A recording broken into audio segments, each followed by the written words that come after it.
এজন কাণেৰে নুশুনা মুখেৰে কথা ক'ব নোৱাৰা যুৱকৰ অসাধাৰণ প্ৰতিভা আজি আপোনালোকক দেখুৱাম।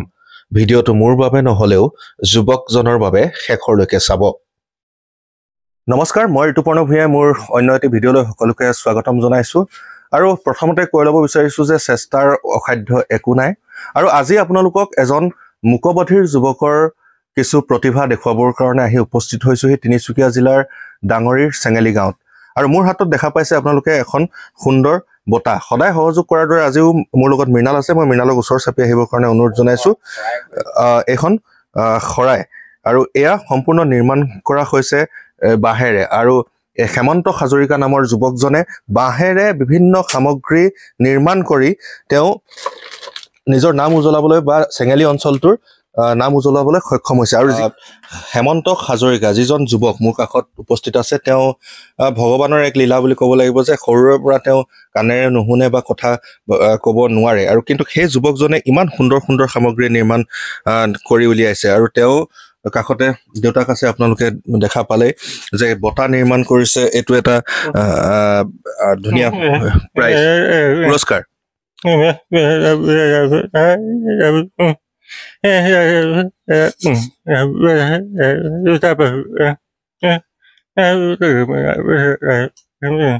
আৰু যিটো অনুমান কৰিছোঁ তেওঁ হয়তো ক'ব বিচাৰিছে যে সুন্দৰকৈ নিৰ্মাণ কৰা হৈছে, যিটো বঁটা বিতৰণি বা যিকোনো অনুষ্ঠানত পুৰস্কাৰ হিচাপে দিব পৰা যাব। আৰু সম্পূৰ্ণ বাঁহেৰে তেওঁ নিৰ্মাণ কৰিছে। আৰু এইফালে মৃণাল অলপ আগবাঢ়ি আহা, তেতিয়া দেখুৱাবলৈ চাগে সুবিধা হ'ব। এয়া বিভিন্ন ধৰণৰ ফুলদানি তেওঁ প্ৰস্তুত কৰিছে। ওচৰৰ পৰা মই দেখুৱাইছোঁ। এয়া আপোনালোকে বিভিন্ন ধৰণৰ ইয়াত ফুল ৰাখি ধুনীয়াকৈ আপোনালোকে শ্ব'কেজত বা ঘৰত আপোনালোকে সজাই ৰাখিব পাৰিব। এপদ এপদকৈ সামগ্ৰীবোৰ দেখুৱাবৰ কাৰণে চেষ্টা কৰিছোঁ, কাৰণ তেওঁ বহুখিনি সামগ্ৰী এনেদৰে প্ৰস্তুত কৰি থৈছে। সৰুৰ পৰা ডাঙৰলৈ বিভিন্ন ধৰণৰ সামগ্ৰী তেওঁ প্ৰস্তুত কৰিছে। আৰু এয়া হৈছে এয়া হেমন্তই দেখুৱাইছে যে এয়া জাতীয় পতাকাৰ আৰ্হিত এটা কলম ষ্টেণ্ড, মোবাইল ষ্টেণ্ড আপোনালোকে ব্যৱহাৰ কৰিব পাৰিব। কি সুন্দৰ লাগিছে চাওক।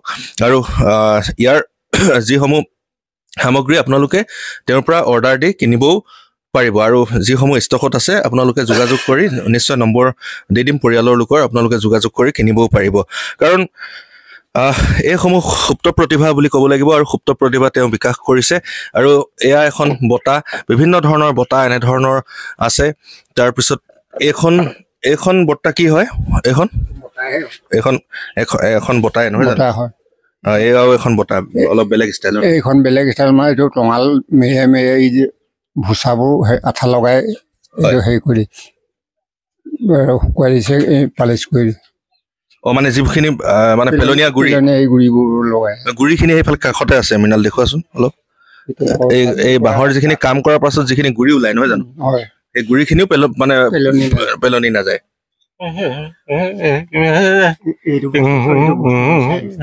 প্ৰথম অৱস্থাত এনেকৈ থাকে।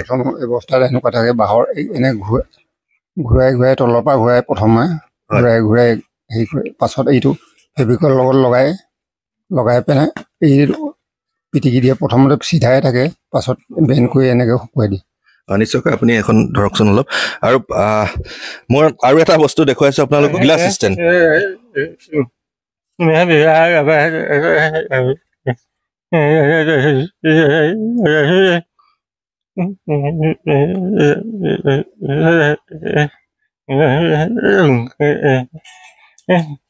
হয়। আৰু আপোনালোকে যিসকলে পাকঘৰত গৃহিণীসকলে ব্যৱহাৰ কৰিছে বা পুৰুষসকলেও ঘৰৰ কাৰণে যিসকলে আনিছে, তেওঁলোকে নিশ্চয় গম পাইছে যে এইটো এটা গ্লাছ ষ্টেণ্ড হ'ব পাৰে পাকঘৰৰ কাৰণে। আৰু এটা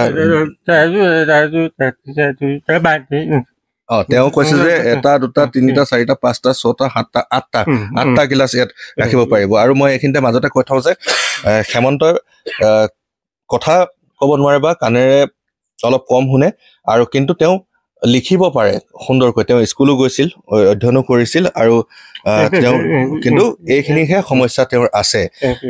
গতিকে আপোনালোকক আজি বিশেষ প্ৰতিভা দেখুৱাইছোঁ। আৰু এটা সৰুতে আমি বিশেষকৈ পূজাৰ সময়ত আমি ব্যৱহাৰ কৰিছিলোঁ, এইটো চাওক, হুইচেল। এটা বাঁহৰ নিৰ্মিত হুইচেল কিমান সুন্দৰকৈ বাজিছে। এবাৰ ফু দিওঁতেই মন কৰিছে। এয়াও কিন্তু এক কলা, যি হেমন্তৰ হাতৰ পৰশত এয়া সম্ভৱ হৈ উঠিছে আৰু ইয়াৰ উপৰি আছে বিশেষকৈ নাচনীসকলৰ কাৰণে এয়া গগনা এইপাত গগনা সুন্দৰ বাঁহৰে নিৰ্মাণ কৰা গগনা আৰু এইটো গগনাৰ গগনা সোমোৱাই থোৱা যতন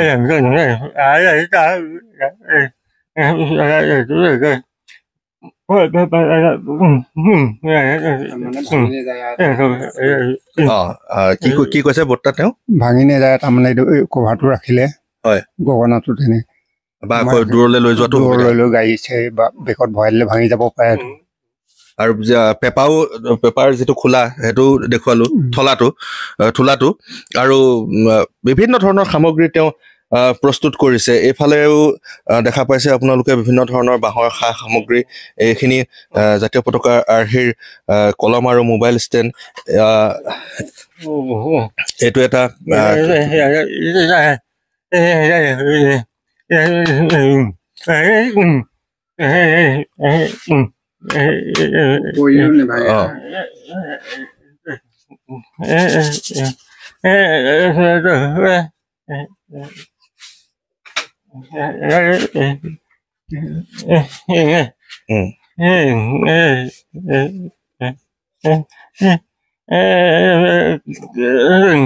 তেওঁ বাঁহেৰে কেনেকৈ নিৰ্মাণ কৰা বস্তুটো বুজাই দিছে এনেকে খুলি তেওঁ সেইটো বনাই নহয় জানো আৰু কৈছে যে তেওঁ প্ৰস্তুত কৰা বা বাঁহৰ যিসমূহ সামগ্ৰী সহজে ভাঙি নাযায় সঁজুলি যিখিনি তেওঁ নিৰ্মাণ কৰে আৰু এটা বস্তু দেখুৱাইছে এইটো হেংগাৰ কাপোৰ ওলমাই থবৰ কাৰণে যিহেতু ব্যৱহাৰ কৰিব পাৰি চোলা তোলা এনেকৈ এয়া এটা ধুনীয়া এইটো নিৰ্মাণ কৰিছে বাঁহেৰে তেওঁ আৰু পিন এয়া এখন চামুচ আপোনালোকে যিসকলে ফাষ্টফুড খাই ভাল পায় চাওমিন খাই ভাল পায় তেওঁলোকৰ কাৰণে এখন চামুচ সুন্দৰ হ'ব পাৰে আৰু যিটো কৈছোঁ মই পিন বা ক্লিপ এইটো আমি প্লাষ্টিকৰ যিসমূহ দেখিছোঁ আপোনালোকেও সেইখিনিয়ে দেখিছে চাগে মই মাইকটো লৈ আছোঁ কাৰণে অসুবিধা হৈছে এইটো হৈছে ক্লিপ বুলি আমি ক'ব পাৰোঁ আৰু এয়া দেখুৱালোঁ আপোনালোকক তেওঁ নিজে দেখুৱালে গগনা ভৰাই থোৱা এটা কভাৰ আৰু এইখন তেওঁ এইখিনি বিহুৰ লগত জড়িত সামগ্ৰী আপোনালোকক গগনা দেখুৱালোঁ লগতে গগনা কভাৰো দেখুৱালোঁ আকৌ হুইচেলো দেখুৱালোঁ এইকেইখন এয়া কাকৈ ফণি বুলি কোৱা হয় যিহেতু নাচনীয়ে বিহুৰ সময়ত খোপাত ব্যৱহাৰ কৰে ইমান সুন্দৰকৈ তেওঁ নিৰ্মাণ কৰিছে যিসকল বিহুৱতী আছে নাচনী আছে আপোনালোকেও আহি সামন্তক যোগাযোগ কৰি এইসমূহ সামগ্ৰী বিহুৰ সময়ত আপোনালোকে নিশ্চয়কৈ কিনিব পাৰিব আৰু তেওঁৰ যিখন প্ৰাইচ লিষ্ট বুলি কৈছোঁ সামগ্ৰীৰ খুব বেছি এটা দামৰ নহয় যে বঁটা আপোনালোকে পাব 600 টকাৰ পৰা 720 টকা শৰাই 1500 পৰা 2000 টকা কলম ষ্টেণ্ড যিখিনি আপোনালোকক দেখুৱালোঁ সেয়া 150 পৰা 200 টকা আৰু এনেকৈ তেওঁ এইসমূহ সামগ্ৰীৰ তেওঁ যিহেতু প্ৰাইচ লিষ্টখন যতন কৰি বনাই ৰাখিছে আৰু তেওঁৰ ওচৰত আহিলে দেউতাকহঁত বৰ্তাকহঁত আছে আপোনালোকে তেওঁলোকৰ লগত কথা পাতি হয়তো কম বেছ হ'ব পাৰে আৰু গোটেইখিনি মই ইয়াত উল্লেখ কৰি দিয়া নাই কাৰণ সময় যিহেতু কম আপোনালোকে কমেণ্টত জনাব যে আপোনালোকক কিবা সামগ্ৰীৰ প্ৰয়োজন হৈছে নেকি বা যিটো মই যোগাযোগ নম্বৰ দি দিম তাত আপোনালোকে সুন্দৰকৈ যোগাযোগ কৰিব পাৰিব আৰু তেওঁ কেৱল এইখিনি আপোনালোকক থুলমূলকৈ কিছু বস্তু সামগ্ৰী দেখুৱাবৰ কাৰণে চেষ্টা কৰিলোঁ বহুখিনি যিসমূহ বিপণী বহে অন্য ঠাইত তেওঁৰ পৰা ক্ৰয় কৰি ইতিমধ্যে লৈ গৈছে বুলি জনাইছে দেউতাকে আৰু তেওঁ সৰুৰ পৰা ডাঙৰ ডাইনিং ছেট সোফা ছেট ইত্যাদি বাঁহৰ পৰাই বা বাঁহ আৰু বেতেৰে তেওঁ প্ৰস্তুত কৰিছে নহয় জানো আৰু গোটেইবোৰ বাঁহৰে বনায় আৰু আপোনাক আজি মই সুধিব বিচাৰিছোঁ যেতিয়া বিভিন্ন ঠাইৰ পৰা মানুহবোৰ আহে হেমন্তৰ বিশেষভাৱে সক্ষম বা মুখবধিৰ কিন্তু তেওঁৰ এটা বিশেষ প্ৰতিভা আছে আৰু এই প্ৰতিভাক লৈ আপুনি এজন পিতৃ হিচাপে কি বুলি ক'ব বিচাৰিব বা কিদৰে গৌৰৱবোধ কৰিব বিচাৰিব দেহা সুস্থ থাকিও বহুতেই কিন্তু বহুতৰ এনেকুৱা ধৰণৰ প্ৰতিভা নাই তেওঁৰ কাণেৰে নুশুনে বা মুখেৰে কথা ক'ব নোৱাৰে ইমানখিনিৰ পাছতো তেওঁ যথেষ্টখিনি কৰিছে তেওঁক আজি বহুতেই চিনি পায় কি বুলি এজন পিতৃ হিচাপে ক'ব বিচাৰিব পিতৃ হিচাপে এইটোৱে ক'ব তেওঁ আগতে এই পেপাৰে চেপাৰে বিহুৰ সময়ত গগনা পাই পিনে বনাইছিলে পেপাৰত পাই যি বস্তু হ'লেও মোবাইলৰ পৰা পেপাৰত পাই দেখিলে বনাই দিব পাৰে তাৰ উপৰি এতিয়া মাইথাঙত কেইদিনমান হেৰি কৰিলে দিগন্তৰ হেৰিয়াত তাই বেছি হেৰি হ'ল বেছি এটা জ্ঞান এটা হ'ল আৰু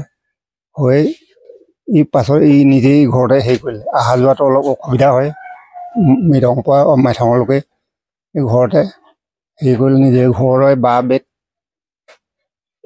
আৰু আপোনাৰ কেতিয়াবা তেওঁৰ বয়স কিমান হৈছে তেওঁৰ বয়স প্ৰায় 28 বছৰমান হৈছে নেকি 28 বছৰ আৰু এই যি তেওঁৰ প্ৰতিভা তেওঁ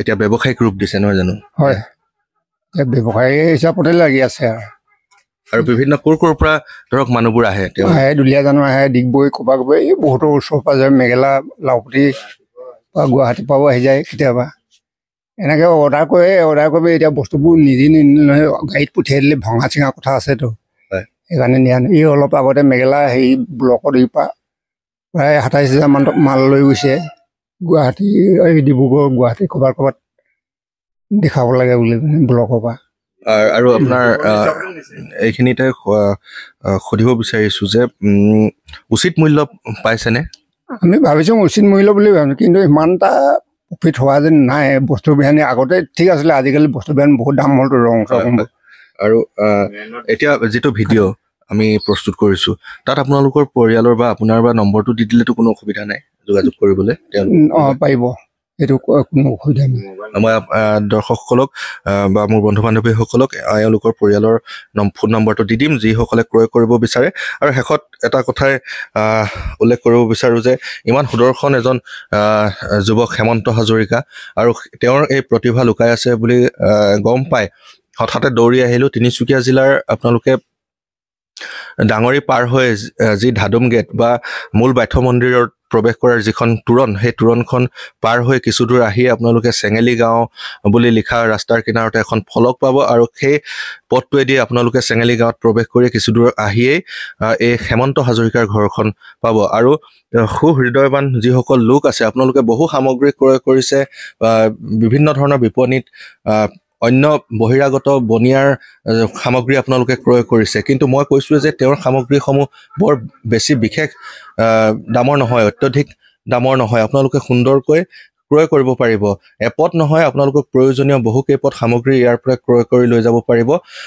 গতিকে এজন যুৱকক মুকবধিৰ যুৱকক আগুৱাই লৈ যোৱাৰ ক্ষেত্ৰত আহক সকলোৱে আমি মাৰ বান্ধি থিয় হওঁ তেওঁ কাকো ভিক্ষা কৰি খুজি মাগি খোৱা নাই তেওঁ নিজ প্ৰতিভাৰে তেওঁ এক ব্যৱসায় আৰম্ভ কৰিছে এতিয়া আহোঁতে তেওঁ পথাৰৰ পৰা ধান কঢ়িয়াই আনিছে আৰু এই ব্যস্ততাৰ সময়খিনিৰ সময়তো আমাক সময় দিছে তেওঁ কষ্ট কৰি নিজৰ পৰিয়ালটো পোহপাল দিয়াৰ লগতে নিজেও এক জীৱিকাৰ পথ মুকলি কৰিছে গতিকে হেমন্ত হাজৰিকাৰ উন্নত ভৱিষ্যত কামনা কৰিছোঁ আৰু আজিৰ এই ভিডিঅ'টো আপোনালোকক আজি অনুৰোধ কৰিছোঁ শ্বেয়াৰ কৰি দিয়ক যাতে 10 জনে গম পাওক আৰু পুনৰবাৰ শেষত কৈছোঁ যে আপোনালোকৰ যদি কিবা প্ৰয়োজনীয় সামগ্ৰী দৰকাৰ তেন্তে হেমন্ত হাজৰিকাক যোগাযোগ কৰিবলৈ নিশ্চয় মই যিটো নম্বৰ আপোনালোকে ভিডিঅ'ত দেখিছে সেই নম্বৰত যোগাযোগ কৰিব আজিৰ ভিডিঅ'টো ইমানেই আছিল ধন্যবাদ জয় আই অসম